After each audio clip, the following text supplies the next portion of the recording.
Crucial మ్యాచ్లో toss win అయినాము. Batting తీసుకోవడం కరెక్టా తప్ప తెలియదు, ఫస్ట్ బ్యాటింగ్. బట్ వాళ్ళ బౌలింగ్ ఎక్స్ట్రాడినరీ ఉందా, మన బ్యాటింగ్ మరీ వీక్ అయిందా అర్థమవుతలేదు నాకైతే. కాకపోతే కొంచెం ఫైనల్లో మరి ఇంత పూర్ పర్ఫార్మెన్స్ అంటే బాగా డిసప్పాయింట్ అయినా. స్పెషల్లీ ట్రావిస్ హెడ్ అండ్ వాళ్ళ మెయిన్ ఓపెనర్సే ఇంపార్టెంట్ మనకి. ఓపెనర్సే అట్లా పోతే ఇంకా ఏముంటుంది చెప్పండి. హోప్ఫుల్లీ నేనైతే మానేసిన, టీవీ బంద్ చేసిన.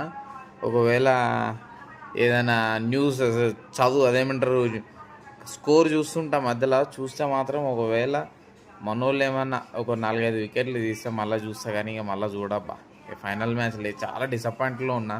ఇక చూస్తే ఇంకా డిసప్పాయింట్ అయిపోతాం. ఇక కొంచెం ఎందుకో ఏమో చాలా బ్యాటింగ్ అయితే చాలా డిసప్పాయింటింగ్ అబ్బా. ఫైనల్లో ఇట్లా ఆడొద్దు, మరీ ఇంత డిసప్పాయింటింగ్ కాదు. కమిన్స్ అయినా లాస్ట్కి అంతవరకు అని తెచ్చిండు మనల్ని.